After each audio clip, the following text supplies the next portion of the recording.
आप सभी को नमस्कार। आज मैं आपसे बात करने जा रहा हूं कोल्ड ड्रिफ्ट पर। राकेश मेहरा जी के क्लासेस की तरफ से आप सभी का मैं हार्दिक स्वागत करता हूं।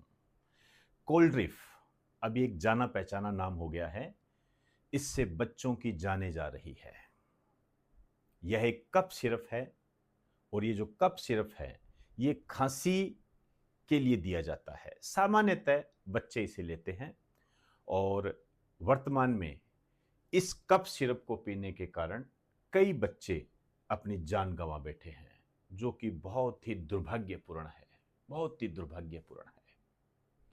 अब इसमें ऐसा क्या है जो कि जानलेवा साबित हो रहा है? तो प्रयोगशालाओं में जब इसकी पुष्टि की गई तो इसमें एक पदार्थ मिला डीईजी।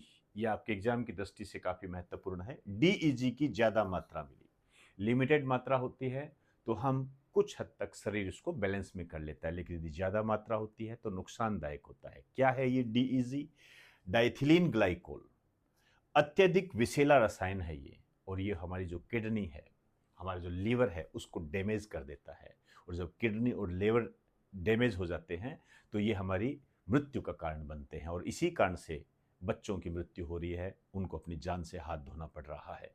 इन्हीं स्थितियों को देखते हुए 3 राज्यों ने अब तक इसको बैन कर दिया है। एक है तमिलनाडु, मध्य प्रदेश और केरल।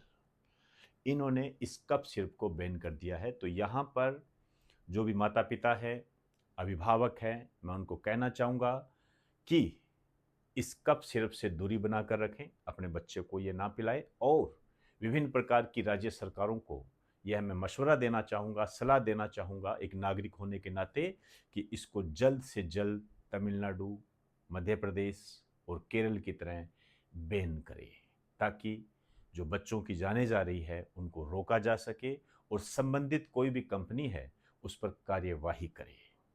तो इन्हीं शब्दों के साथ आपसे इजाजत चाहूंगा। आप सभी को मेरा नमस्कार। यदि आपके कोई विचार मन में आ रहे हो तो आप इसे कमेंट बॉक्स में जरूर लिखें। आपके विचारों का मैं सम्मान करता हूं, चाहे वो पक्ष हो चाहे विपक्ष हो, लेकिन तटस्थता वाले होने चाहिए। नमस्कार आप सभी को।